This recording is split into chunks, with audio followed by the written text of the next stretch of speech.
Thanks again. Thank you, Wayne and James, and everyone here that's out supporting the cause. The best cause that I believe in, the cause that I've devoted my life to. And clearly, you all have devoted quite a bit of time today to coming together to do together what none of us can do alone, which is drive up the employment for people with disabilities. I know I was truly impressed this morning as an employer sitting at the table doing interviewing and mock interviewing with a variety of candidates who are out there learning and presenting themselves. You can tell that they were well prepared and that they've got a lot of interest and passion about getting into the workforce. And it's really exciting to see the people here from all the businesses that Wayne acknowledged are coming out. So pat yourselves on the back for being on the good team. It's folks like you all that probably don't even need to hear the message of the things we're going to talk about, yet at the same time, I spend my free time, I don't have much of a life outside of work, so I spend my free time looking at items of interest regarding disability legislation. It's what I do, it's what I'm interested in, it's what got me involved in the first place.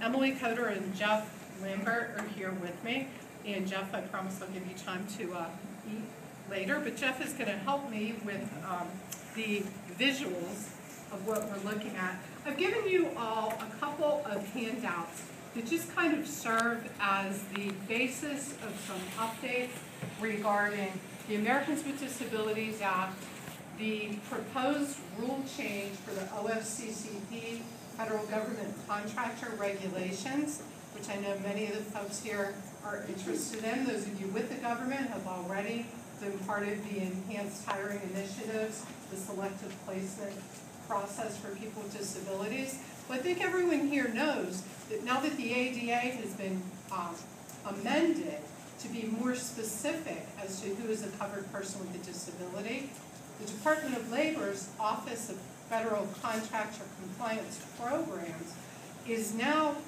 putting some teeth behind their existing affirmative action rules regarding recruiting and hiring people with disabilities.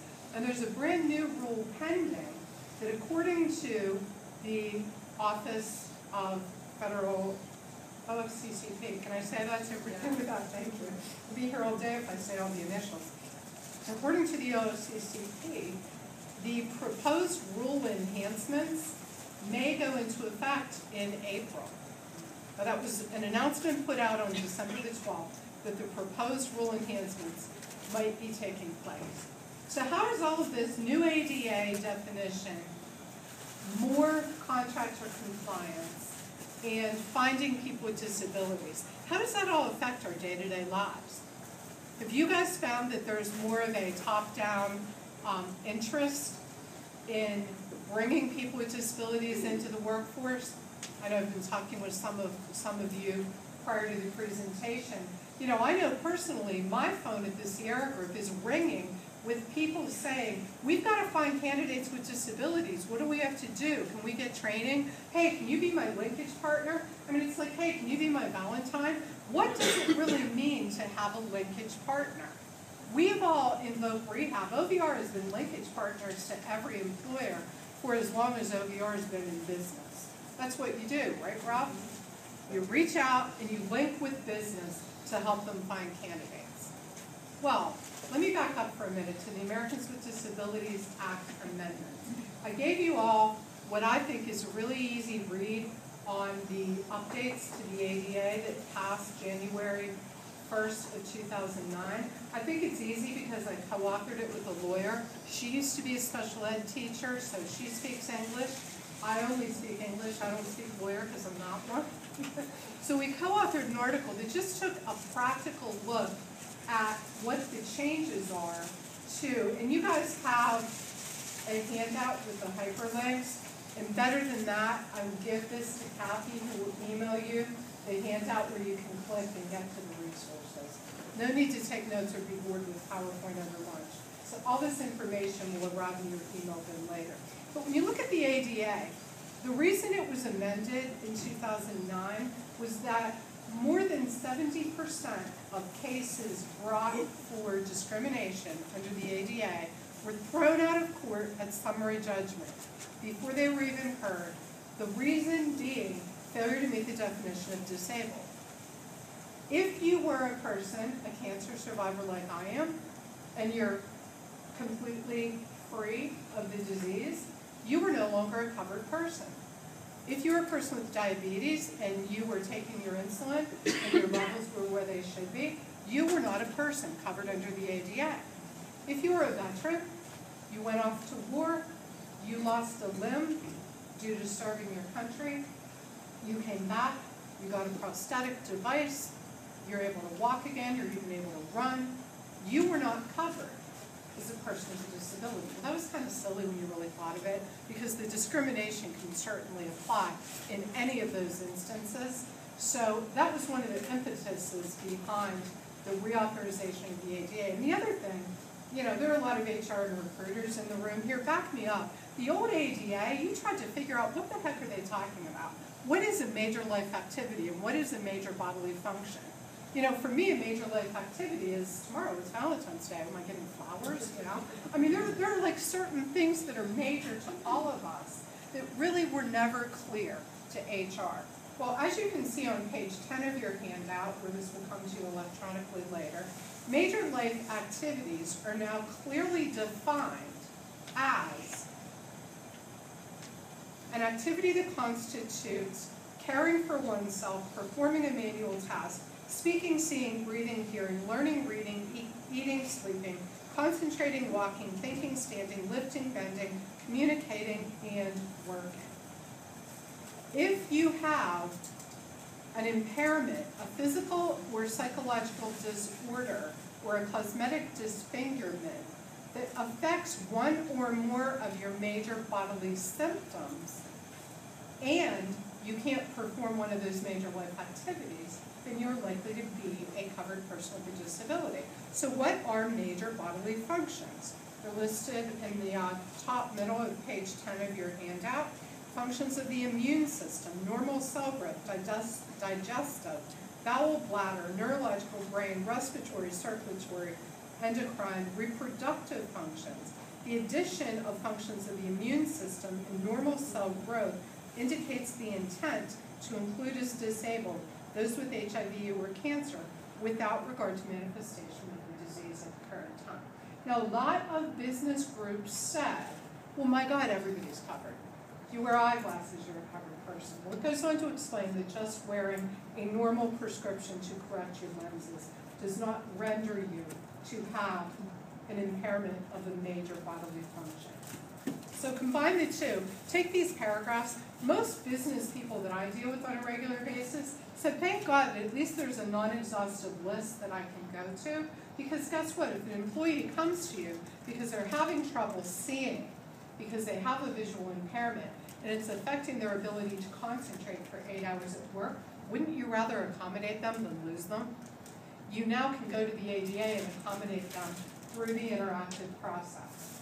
The ADA expansion, as I like to call the ADAAA, went on to talk about the interactive process in a little bit more detail. When you talk about the interactive process, and on page 12 at the top left, we have a listing of the various functions that are covered under the interactive process, the 4 steps. Step number 3, identify and compare accommodation options. That one gets overlooked all the time. Well-meaning companies analyze the job for essential functions. Of course we do. That's how we hire, right? We know what needs to be done. Many people consult with the disabled employee regarding those limitations, that's number 2, and how that person thinks they could be accommodated. But let's remember, a person with a disability is not expected to be an expert in adaptive technology, ergonomics, and accommodation. They're not expected to be an expert in the ADA and what is reasonable to ask for.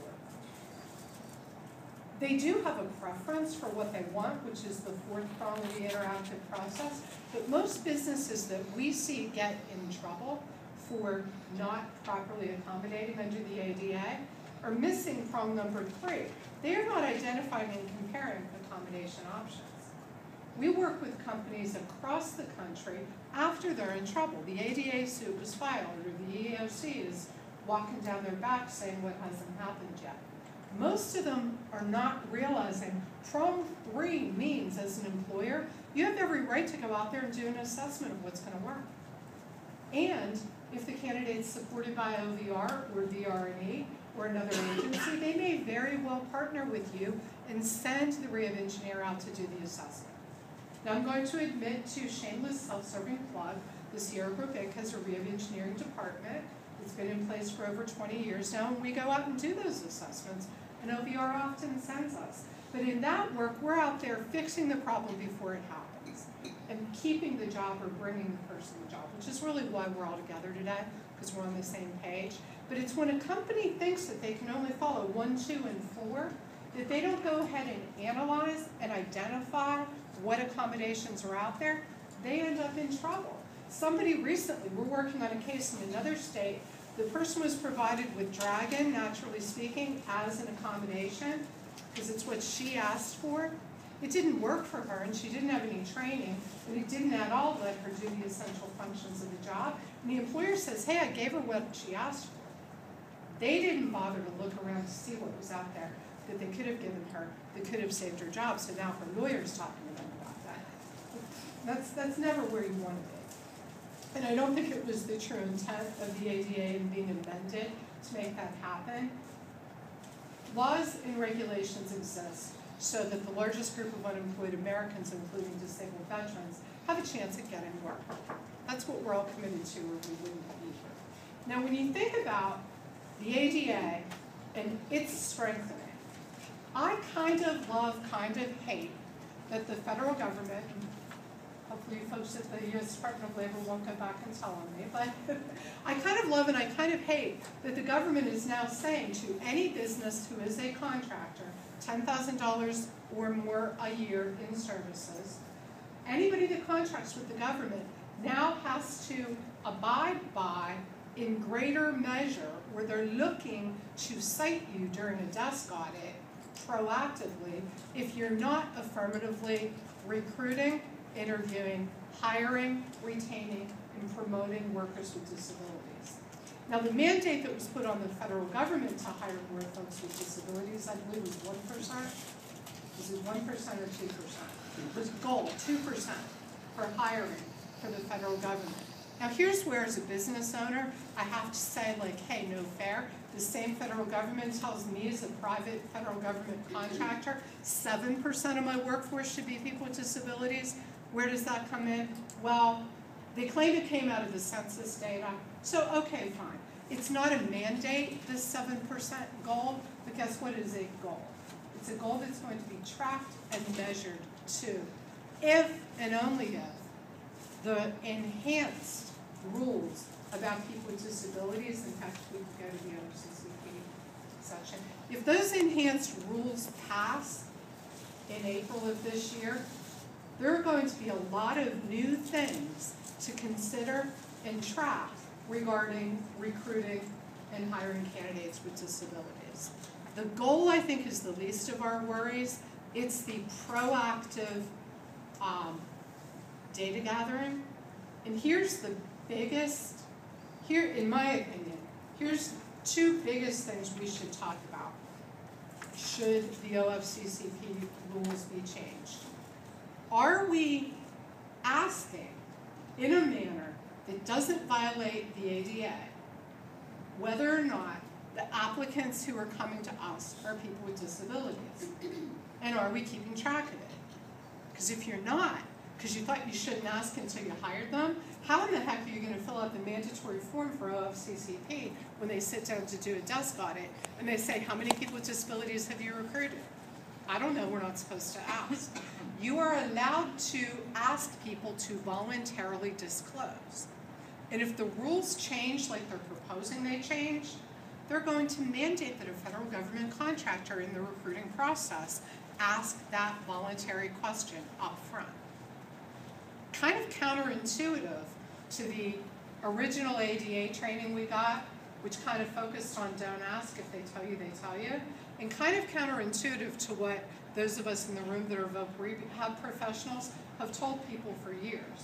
So the folks that need to track this, please know that on the VR side, we're out there going, hey, tell your applicant to fill out that, fill out that self-disclosure, particularly if the company is a federal government contractor. It's like getting a, pass to go to the front of the line. They're going to want to look and bring you in. Now, obviously, you still have to hire based on qualification. Yes? So should we have a self-disclosure section on our application? A voluntary self-disclosure. We have it regarding veteran status, but we don't have it for just... There are two excellent resources on that. There is an OPM voluntary self-disclosure page that the government uses that is being recommended for contractors. There's also, in my opinion, a more user-friendly language model that I happen to like that is in the comment section under the OFCCP site. And again, this is the section that has all the meat, the frequently asked questions. That link will be emailed to you guys, and then go in there and dig down and you'll find everything I'm talking about.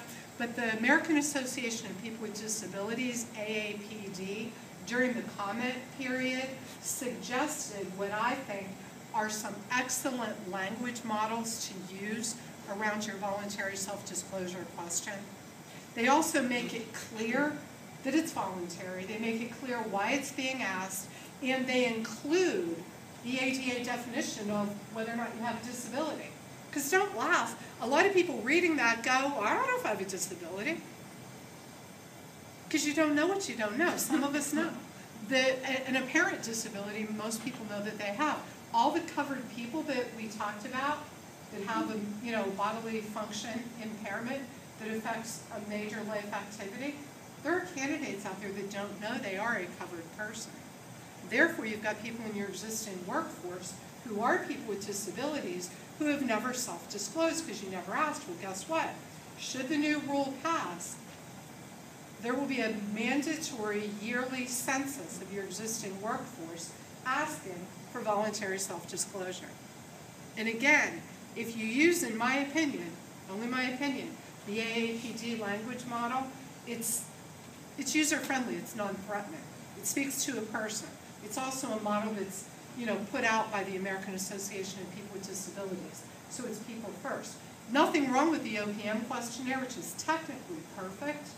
It's just a little more, maybe intimidating to read for the candidate with a disability. They might feel better, and you might feel better based on all your person-first training that you've gone through. You want to respect the candidates. You don't want to make them feel like you're only talking to them because they have a disability. However, if you're talking to them and they have a disability and you're a federal government contractor, you need to keep track of it. Now, guess what else they've done? They're now making your relationship with Kathy and Tasha and everybody here at OVR, they're making it mandatory if you want them to be your linkage partner. They're not making it mandatory, but they are making OVR a recommended linkage partner. And you have to have 3. Why 3? I don't know. I didn't read the rules. I commented on them. I read them. But they're saying you have to have 3. And probably because, teaching, training, do things in 3s. You can remember things in 3s. They are making it mandatory, like the VEVRA Act, that you post your job on the state career link. So that will be mandatory. That does not automatically put you in touch with OVR, even though it's all one big state. You still want to have a person that you're talking to at OVR. And then you need to find an employment network or another community provider. Congratulations, you met us today. You've got 2. You've got OVR, you've got the Sierra group. Go out there and go on the website, find a head, find Inglis, find one of the other community providers, and make sure you are proactively giving them your employment needs. Linkage Partner has yet to be fully fleshed out, but it is predicted that it will most certainly go beyond saying, I told Janet at the Sierra Group to check my website. That's not going to constitute a partnership. They are currently, because remember, people with disabilities have been covered under the affirmative action part of OFCCP for years and years and years. When President Obama was elected and put Patricia Shu in as director of that department, she increased her desk side auditors by 20% and said, go looking for violations of disability and veteran hiring practices. People are getting cited, they're getting the letters in the mail. That means when the desk auditor comes out, they want to know, who do you deal with to get candidates with disabilities? And guess what the lawyers doing the desk audit work for the businesses say? They're saying, give me the name and their phone number. You can't say, here's the website. And when they call me and say, do you interact regularly with Jim over at XYZ company? If I say, Jim who? He might be cited. So you know what that means? That means even though everything is now internet-based, internet-tracked, apply on the website, we're back to relationships. Because you've got to prove a linkage partnership exists, and the only way you can really do that is by proving a relationship. Is this hard to do? What do you guys think? Hard, easy? I think for those of you in the room, it's going to allow you to really find more candidates, which is what you all want to do, and you know the good reasons anyway. For your competitors out there that aren't bothering, you know, pat yourself on the back, you just leapt ahead. There are people out there, literally, there are huge national companies scrambling as fast as they can. When they read that December 12th prediction that the new rules might be signed into law in April, oh my goodness.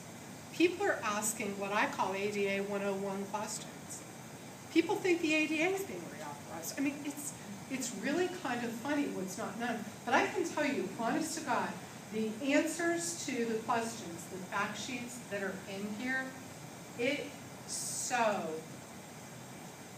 makes sense. Go to the NPRM proposed highlights. It's going to tell you every single thing. There's about 6-7 pages of this. It keeps taking you back. Go to this link, click on it, look through your current hiring practices. Make sure that you have something that you're documenting that hits each one of these, and you're golden. It's straightforward. It's not difficult. But if you don't do it and you're a federal contractor, you know, those desk audit letters come out anyway. They're going to be coming out faster. You will be tracked on numbers now because they're going to try to see if that 7% across the board all job hires goal is actually a realistic prediction. Kathy, Ralph, anyone, anything that I've missed on that, or can we move on to a tool real quick? Dan, I'm just going to add to your excellent presentation that one of the considerations for a private contractor is that 7% of the workforce should be PWD. But like the federal agencies, 2% of that 7, or 2% within the department, should be targeted disability groups. Yeah. So they're saying that individuals who are most likely not able to access jobs because they may require job coaching, additional onboarding supports, and they may have disabilities such as a developmental disability or intellectual disability, blindness, double amputee, there's a whole list of those.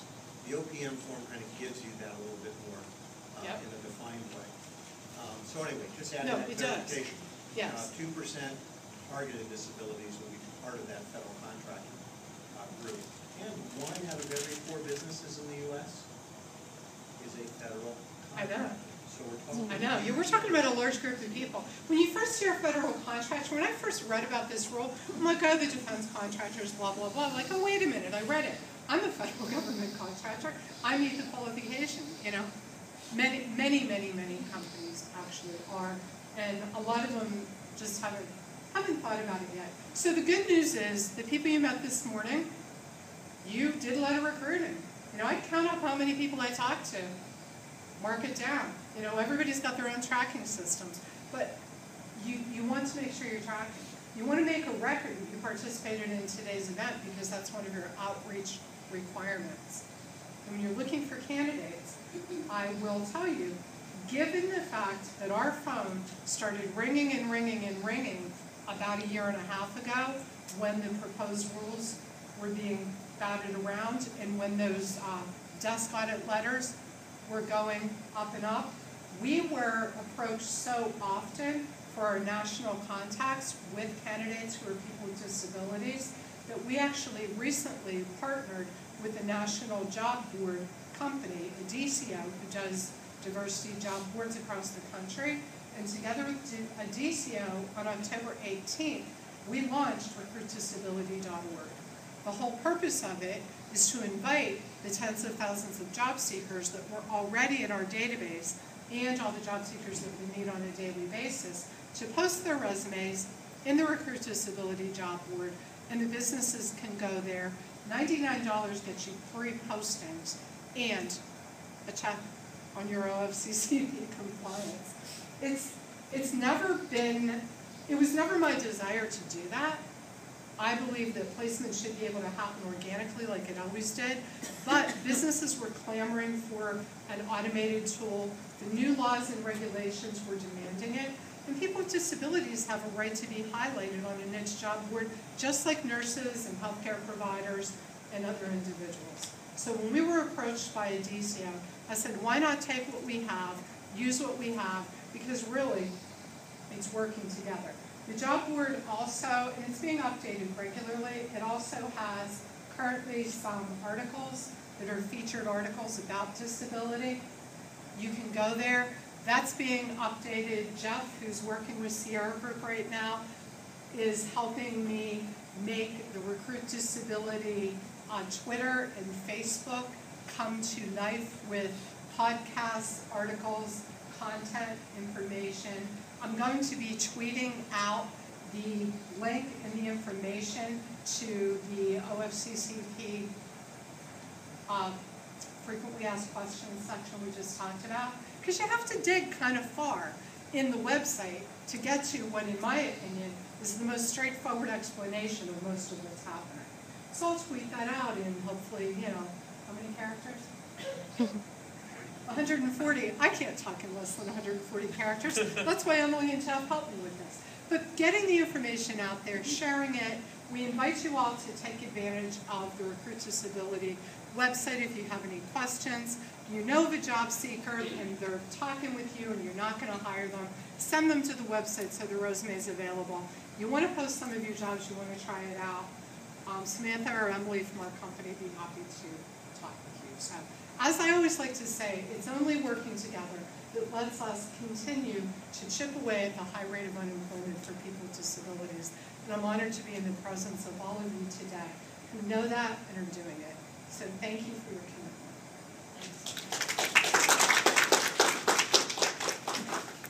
Thank you, Janet. In about 5 more minutes, we're going to